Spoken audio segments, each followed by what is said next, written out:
Welcome to Mr. Chalk's Revision Tips. In this video, we will look at compounds and mixtures. So, an atom is a fundamental piece of matter. It goes and they're the tiny particles that make up everything. They're made up of protons, neutrons, and electrons. A compound is or are two or more atoms that chemically join together. A mixture are two or more different substances, either elements or compounds, that aren't chemically joined together.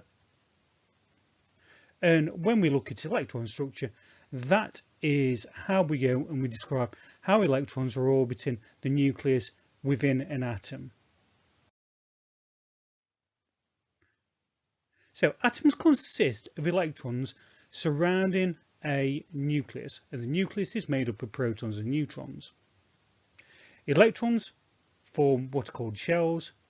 They're very, very small, and they have a charge of -1, so they're negatively charged. The nucleus is the centre of the atom and is made up of the protons and neutrons. Because it's got protons in it, it is positively charged. Neutrons are also found in the nucleus. They have a mass of 1 but have no charge. And protons, like we've said before, also have a mass of 1 and have a positive charge. So if we quickly look at the two questions, what do we find in the nucleus? We find protons and neutrons. And what orbits the nucleus? Electrons are orbiting the nucleus. If we look at the question, the Sun is mainly hydrogen and helium atoms. The diagram shows an atom of hydrogen and an atom of helium. We're going to look at how to complete the following sentences. So, the centre of an atom is called the circle around each centre of an atom is called, and finally, the charge in the nucleus is. So have a think about how you'd answer that, then have a look at the answers. So the first answer would be nucleus, the second is an energy level shell, and the third is positive.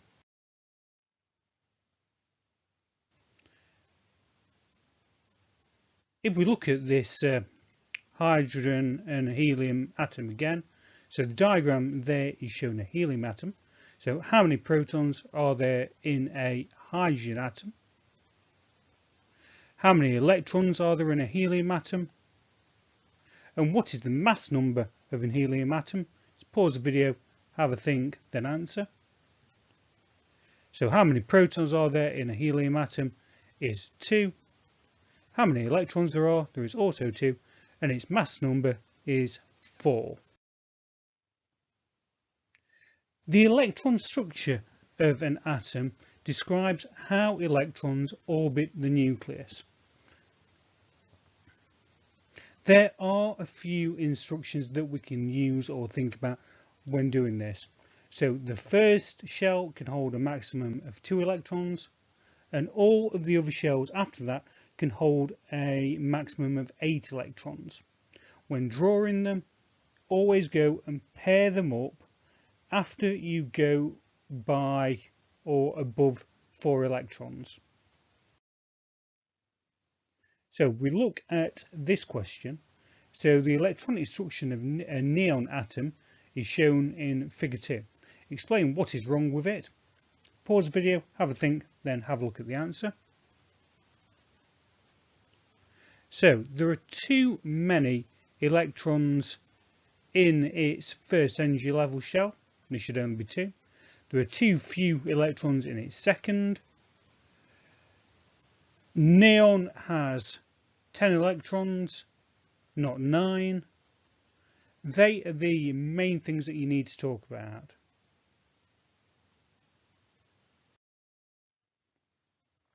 A chemical compound is a chemical substance that's composed of either many identical elements or atoms chemically bonded together, or different atoms chemically bonded together.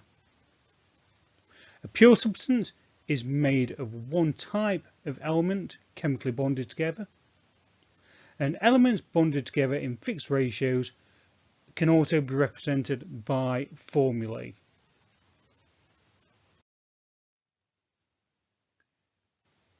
So in this question, a water molecule contains hydrogen and oxygen atoms. Use the diagram and your own knowledge to answer the following question. So, what sort of compound is water? The bonds in water form when atoms do what? And in water, or is water, a solid, liquid or gas at room temperature? So have a think about that, then have a look at the answers. So water is a covalent substance. Bonds form when atoms share electrons. And at room temperature, water is a liquid. A mixture contains two or more substances that have not reacted together and have not been chemically bonded. So a mixture is made of, it can either be different elements or different compounds that are mixed together. But the important thing is that they're not chemically bonded. So an example could be if you put sand and water into a glass, that would be considered a mixture because they can be physically separated from each other. And there are a few different categories of mixtures. If we look at separating mixtures, there are three main methods that we need to think about. We can have crystallization. So crystallization is used to produce solid crystals from a solution. The solution is warmed and the solvent, or in most cases or a lot of cases, the water is allowed to boil or evaporate off, and a crystalline substance is left behind. We can use chromatography. So paper chromatography is used to separate mixtures from a soluble solution. So if we're going and separating different pigments that we find in dyes. And finally, distillation. So distillation is where you go and you boil a substance or a mixture where the different parts of it have different boiling points. So by heating it up to a certain temperature, only the part of the mixture with a certain boiling point will evaporate off and you can go and separate it out. Rock salt is a mixture of sand and salt. The student goes and makes some statements about how it can be separated.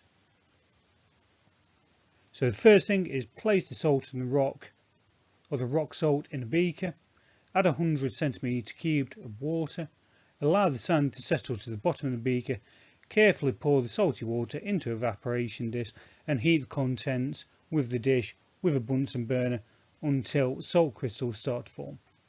So three things that we need to think about. So suggest one improvement, step 2, that you could make. The answer to that would be you could heat and stir it. The second one is the salty water in step 4 still contained very small grains of sand. Suggest one improvement that you could make to remove that. You could either go and centrifuge it or filter it or leave it longer to settle. And finally, suggest one safety precaution that students might take.